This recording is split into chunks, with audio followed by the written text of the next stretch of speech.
দেরি করতে চাই না আমি। এই প্রতিকূল পরিস্থিতি, সারা দেশ মনে হয় যেন আমরা কই আছি, কে কোথায় আছে কিছুই বুঝতেছি না। কে কোথায় কেমন আছে সব যেন বিচ্ছিন্ন হয়ে গেছি আমরা। চিন্তা করে দেখ, দুনিয়াটাই মনে হয় যেন হাসরের মাঠ হয়ে গেছে, দুনিয়াটাই মনে হয় যেন অন্ধকার হয়ে গেছে। হায় আল্লাহ, হায় আল্লাহ, হায় আল্লাহ। সবাই কি হবে পরবর্তী মিনিট কেউ বলতে পারছে না। কে বলবে, কে কাকে দিক নির্দেশনা দিবে? কারো কাছে কোনো দিক নির্দেশনা এই মুহূর্তে, কারো কাছে কোনো দিক নির্দেশনা। এই জন্য বলি বাপ, দুনিয়ার এই সামান্য হালাত যদি এমন হয়, বিভীষিকাময় আখিরাত হাসরের মাঠ কেমন? যে মাঠে সোয়ালার আম্বিয়াও ভয় করেছেন, যে মাঠের ভয় করেছেন সমস্ত আউলিয়া, যুগে যুগের সমস্ত নেক বান্দাগণ, যেই হাসরের মাঠকে ভয় পেয়েছেন, সেটা কেমন? কোরআনে আল্লাহ বলছে, কোরআনে আল্লাহ বলছে, আমি পাগল হয়ে যাই যখন প্রায় সময় আমাদের মাদ্রাসায় প্রত্যেকদিন জোহরের নামাজের পরে একটা সূরা পড়া হয় নিয়মিত, সূরা মুজাম্মিল। কোরআন শরীফের একটা সূরা আছে, জোহরের নামাজের পরে আমাদের মাদ্রাসায় পড়া হয়, বহু কওমি মাদ্রাসাতে এটা পড়া হয়। তো এখানে একটা আয়াত আছে ওই সূরা, সাংঘাতিক। ফাকাইফা তাত্তাকুনা ইন কাফারতুম ইয়াওমান ইয়াজআলুল বিলদানা শিবা। এটা বড় ভয়ানক কথা। আল্লাহ নিজে বলতেছে, বান্দা এই যে আমার নাফরমানি করছো, তাইলে যেদিন বান্দা একটা ছোট্ট বাচ্চা ভয়ে আর আতঙ্কে একদিনেই, এক মুহূর্তেই বৃদ্ধ হয়ে যাবে, যেই দিন হাসরের মাঠ, সেদিন কেমনে বাঁচবা? আল্লাহ জিজ্ঞেস করছে, ফাকাইফা তাত্তাকুন, কেমনে বাঁচবা বান্দা? ইয়াওমান ইয়াজআলুল বিলদানা শিবা, ওই দিন যেদিন বাচ্চাকে, এই যে মাসুম বাচ্চা, এই বাচ্চা বুড়া হয়ে যাবে আতঙ্কে। কোরআনে আল্লাহ নিজে বলছে, বান্দা বুঝতেছো না বিষয়টা? হাসরের ময়দানটা কেমন, কেমন হবে? আল্লাহর কোরআন, এখানে তো সন্দেহ করার কোনো সুযোগ আছে কি? তাইলে এই জন্য দয়া করে আখিরাতকে খামখেয়ালি মনে করি। দেশ থাকুক বা না থাকুক, আমি আপনার অস্তিত্ব থাকুক বা না থাকুক, যখন যে অবস্থায় আছি আমরা থাকি, আমরা আল্লাহর কথা বলেই যাব। আমরা এটা বুঝি, পৃথিবী যদি আরো 100 কোটি বছরও পৃথিবীর স্থায়িত্ব থাকে, আমি কোন এত বুঝতে পারি কি না? আরো মনে করেন 500 কোটি বছর পরে কিয়ামত হবে, হোক না, আমি একদিন থাকতাম, আমাকে আমার গন্তব্যে ফিরতেই হবে, আমাকে আমার ফিরতে হবে কিনা বলেন? আফাহাসিবিতুম আন্নামা খালাকনাকুম আবাসান ওয়া আন্নাকুম ইলাইনা লা তুরজাউন।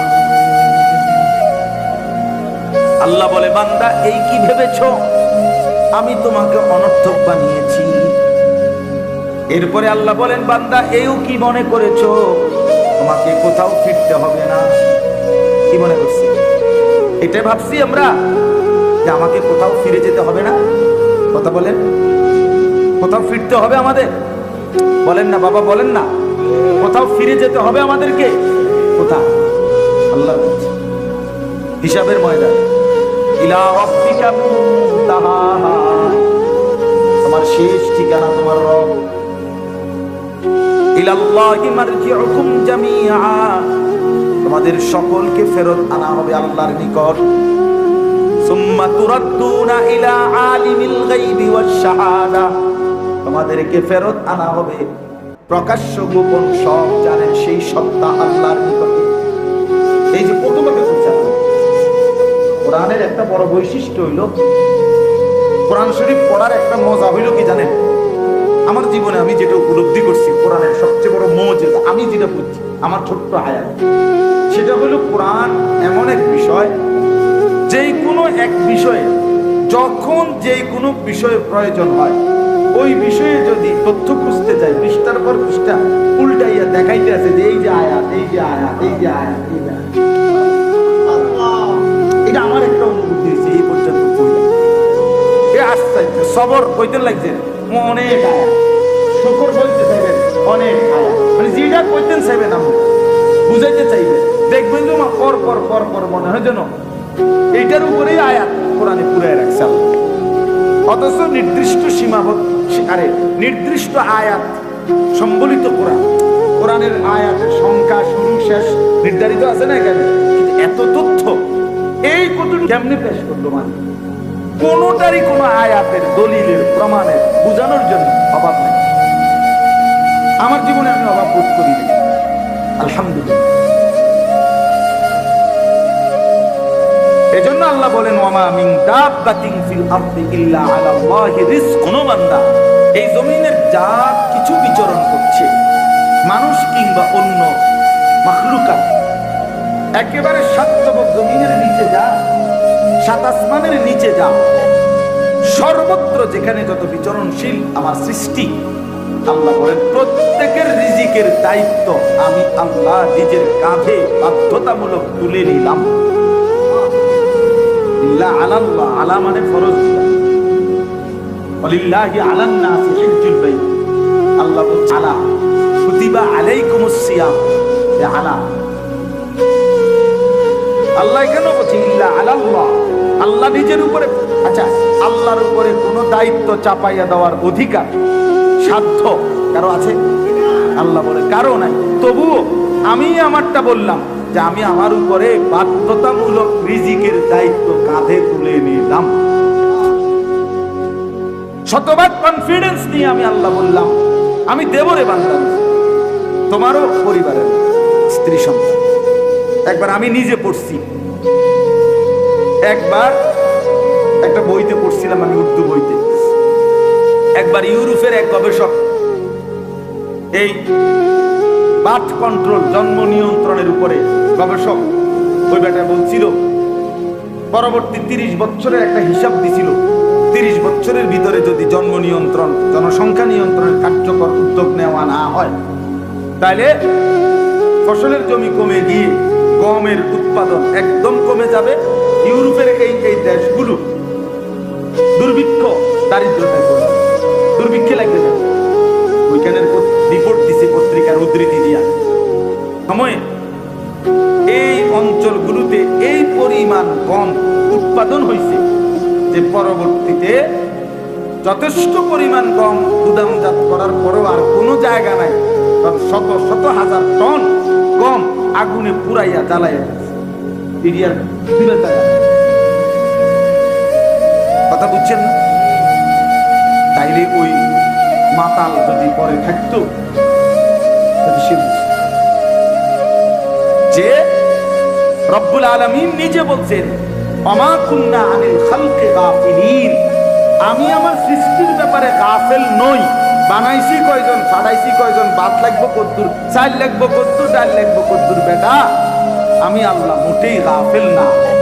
ওমা নুনাস ওয়া ইম মিন শাইইন ইল্লা ইনদানা খাযাইনুহু, আল্লাহ বলেন আমার কাছে প্রত্যেক জিনিসের নির্ধারিত পরিমাণ না, বরং ভান্ডার পর ভান্ডার, ভান্ডারের পর ভান্ডার, খাজানা খাজানা খাজানা আছে। তবে ওমা নুনাজ্জিলুহু ইল্লা বিকাদারিন মা'লুম, তবে আমি দুনিয়াতে নাজিল করি, পাঠাই পরিমাণ মতো। কি মতো? আমাদের যে আগামী 30 বছরে, মনে করেন আজ 30 বছর থন বাদ দেন, আগামী 3 বছরে আপনার যা পেঁয়াজ লাগবে এটি যদি আপনারা অন দিয়ে এলাম বুঝবেন হচ্ছে যেত না, কথা পায় না। আপনার বুদ্ধিতে বাকিরা থইব, কই থইব, আলুটি থইব, কমি কি রে বেটা, কথা বলেন না। আল্লাহ বলে আমার কাছে বেটা ভান্ডারে ভান্ডারে আছে বেটা, তুই নিবি নি বেটা, তোর লাগবো, তোর পুতে, তুই মরবার পরে তোর পুতে কেমনে চলবো এই মিথ্যা মিথ্যা কল্পনা কইরা সুদ গুড সিটারি বাটপারি করে চার হাতে দুনিয়া কামাই করে ছিড়ালাইলি বেটা, তুই মনে করছ আমি পারতাম না, তো তোরে এখন দিয়া লাই, তোর 4 ফুটের যত ভাত মাছ চাল ডাল সব লাগবে, এটি সব টাকে দিয়া যায়, তুই রাখছে কই তুই ভাই এটি পৌঁছে দেবো না? তা আল্লাহ বলেন আমি তো রিজিক দেবো বান্দা, আর সেটা বলে এখন দিয়ে আলান না কত, তো এখন দেও দে তুমি নে, এখন নিলে পারবেন আপনি হেফাজত সংরক্ষণ করতে এগুলো। ওমা নুনাজ্জিলুহু ইল্লা বিকাদারিন মালুম, কি সুন্দর আয়াত। আল্লাহ বলেন আমি কিন্তু নাজিল করে থাকি পরিমাণ মতো। ইন্না কুল্লা শাইইন খালাকনাহু বিকাদার, আল্লাহ বলেন আমি কিন্তু সব কিছু সৃষ্টি করেছি পরিমাণ হিসাব করে। আল্লাহ বলেছেন ওয়াকাদ্দারা ফিহা আকওয়াতাহা, আমি কিন্তু জমিনের মধ্যে উৎপন্ন করছি খাদ্য, কুত আকওয়াত, খাদ্য খাবার, কাদ্দারা আমি একদম নির্ধারণ করে তাকদীর করে একবারে আসমান জমিন সৃষ্টির 50,000 বছর আগে আমার আপনার কিয়ামত পর্যন্ত প্রতিটা মাখলুকের শেষ লোকমাটাও আল্লাহ লিখে রাখেন। শেষ লোকমাটাও রিজক আমার, এটাই কথা বাপ।